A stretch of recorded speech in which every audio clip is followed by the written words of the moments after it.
జగన్మోహన్ రెడ్డి చేతగానితనం ఇప్పుడు రాష్ట్రానికి శాపంగా మారింది. ఫలితంగా దాదాపుగా 5,736 కోట్ల రూపాయల కేంద్రం నిధులను కోల్పోవాల్సిన పరిస్థితి.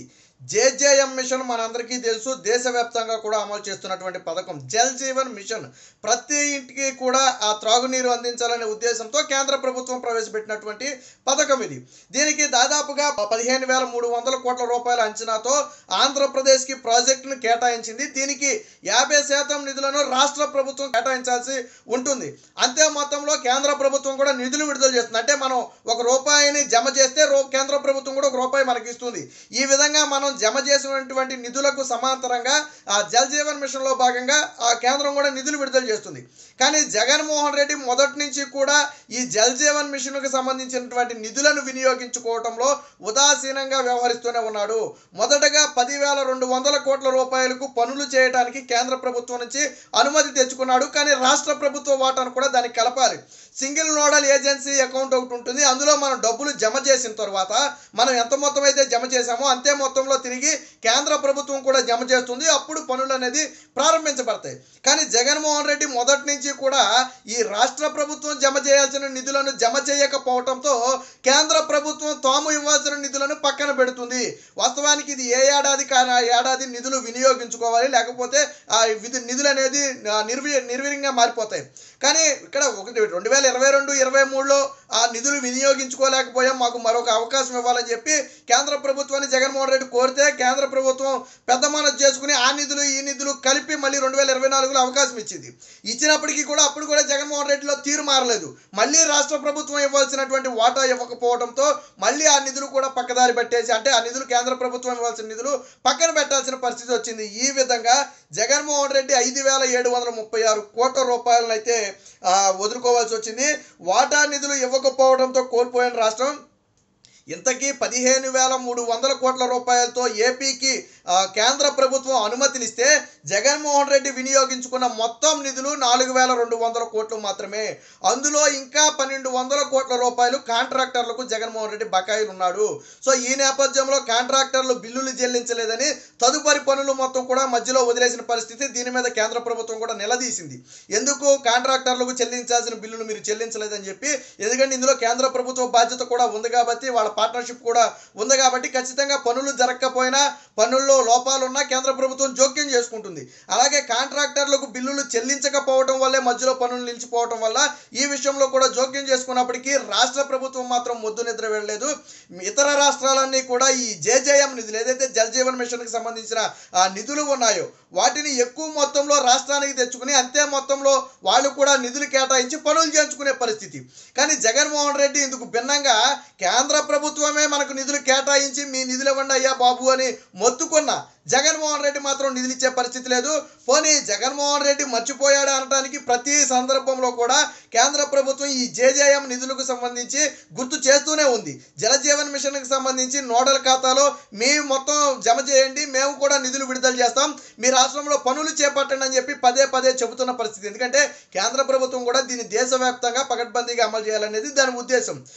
కేంద్ర ప్రభుత్వం ఉద్దేశం ఎంత మంచి ఉద్దేశం అయినప్పటికీ కూడా ఇక్కడ చేతగాని జగన్మోహన్ రెడ్డి ఉండటం వల్ల నిరుపయోగంగా మారింది. వాస్తవానికి నిజంగా 15,300 కోట్ల రూపాయలు గన జగన్మోహన్ రెడ్డి గన కేటాయించుంటే, అంతే మొత్తంలో కేంద్రం నుంచి కూడా నిధులు వచ్చుంటే 30,000 కోట్ల రూపాయలతో ఈరోజు రాష్ట్రంలో ప్రధానంగా తాగునీటి సమస్య ఉన్న ఏరియాల్లో దీన్ని ప్రధానంగా ఇంప్లిమెంట్ చేయించుంటే ఈరోజు ఎక్కడా కూడా తాగునీటి సమస్య ఉండేది కాదు. వేసవకాలం వస్తే ఈ రోజుకి బిందులు పట్టుకుని ట్యాంకర్ల వద్దకు వచ్చి నిలబడే పరిస్థితి ఈ రోజుకి కొన్ని జిల్లాల్లో ఉంది. అనంతపురం లాంటి జిల్లాల్లో ఉంది. సో అలాంటి వాటిల్లో దీన్ని కన్నా పకడ్బందీగా వినియోగించుకుని ఉంటే ఈ రోజు ఈ పరిస్థితి వచ్చేది కాదు. కేవలం జగన్మోహన్ రెడ్డి నిర్లక్ష్యంగా వ్యవహరించడం వల్ల ఈ రోజు ఆ నిధులన్నీ కోల్పోవాల్సి వచ్చింది. సో నిధులు ఇచ్చినా వినియోగించుకోలేని దుస్థితి. జేజేఎం నిధులు అంటే జలజీవన్ మిషన్ నిధులు వినియోగించుకోవడంలో మిగతా రాష్ట్రాలన్నీ కూడా పోటీ పడుతుంటే ఆంధ్రప్రదేశ్లో మాత్రం ఆ చొరవ కనిపించడం లేదు. 2022-23లో కేంద్రం కేటాయించిన నిధుల్లో ఏపీ ₹1 కూడా వినియోగించుకోలేదు. అంటే ఎంత దౌర్భాగ్య పరిస్థితితో అర్థం చేసుకోండి. ఈ ఏడాది కేంద్రం 3,458 కోట్లు కేటాయించింది.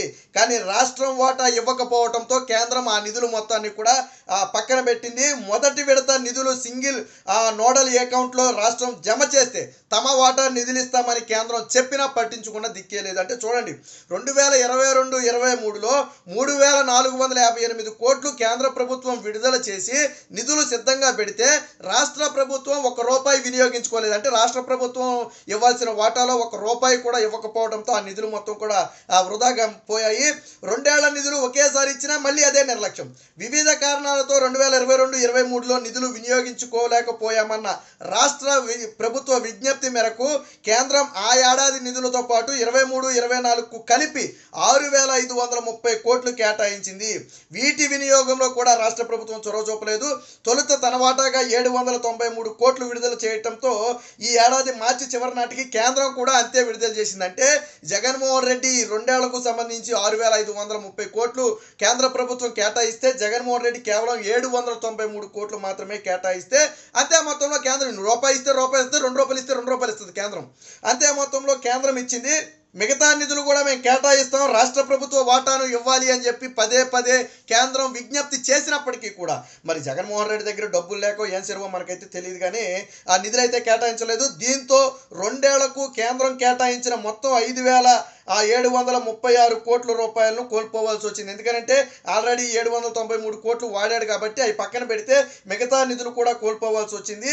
వాస్తవానికి కేంద్ర ప్రభుత్వం 24-25లో కేటాయింపుల కోసం కేంద్ర ప్రభుత్వం లేఖ రాసింది. ఈ లేఖపై కూడా ఇప్పటి వరకు రాష్ట్ర ప్రభుత్వం స్పందించాలి. దీంతో కేంద్రం అడిగింది, బాబు 24-25లో కూడా జల్ జీవన్ మిషన్కి మేము నిధులు ఇవ్వాలనుకుంటున్నాం, ఏంటి మీ పరిస్థితి అని రాష్ట్ర ప్రభుత్వానికి లేఖ రాస్తే రాష్ట్ర ప్రభుత్వం నుంచి ఈ రోజుకి కూడా స్పందన లేకపోవడం అనేది శోచనీయం. మొత్తంగా జగన్మోహన్ రెడ్డి చేతగానితనం అనేది ఈరోజు కేంద్ర నిధులను కూడా నువ్వు ఎలాగా పెట్టలేవు, ఓకే అయిపోయింది, కానీ రాష్ట్ర ప్రభుత్వం అయినా సరే ఆ నిధులు కొంత కేటాయిస్తే ఇప్పుడు ₹10 ₹5 మనం ఇవ్వాలి, ₹5 కేంద్రం ఇస్తుంది అన్నప్పుడు ₹5 ఇవ్వడానికి ఇబ్బంది ఏముంది? ఇది జగన్మోహన్ రెడ్డి జేబులో నుంచి తీసేది కాదు కదా.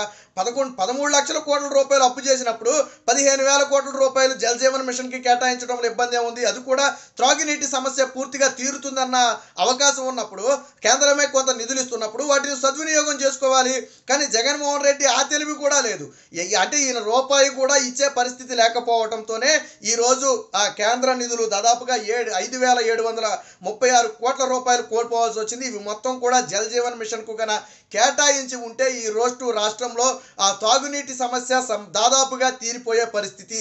ప్రతి ఇంటికి కూడా ఒక కుళాయిని ఏర్పాటు చేసే అవకాశం ఉండేది. కానీ జగన్మోహన్ రెడ్డి నిర్లక్ష్యంగా వ్యవహరించడం, రాష్ట్ర ప్రభుత్వం వాటా కేటాయించకపోవడం, కేంద్రం ఎన్నిసార్లు చెప్పినా జగన్మోహన్ రెడ్డి దాన్ని పెడచెవిన పెట్టడంతో ఈరోజు రాష్ట్ర ప్రభుత్వం ఒక మంచి పథకానికి కేటాయించిన దాదాపుగా 5800 కోట్లు సుమారుగా నిధులను రాష్ట్ర ప్రభుత్వం కోల్పోవాల్సి వచ్చింది. కానీ ఇదే సమయంలో ఇతర రాష్ట్రాలు మాకు మరిన్ని నిధులు కావాలని పట్టుబట్టి తీసుకుంటుంటే జగన్మోహన్ రెడ్డి మాత్రం కేటాయించిన నిధులను కూడా వినియోగించుకోలేని దౌర్భాగ్య పరిస్థితిలో ఉన్నాడు అనడానికి ఇదే ఒక నిదర్శనం.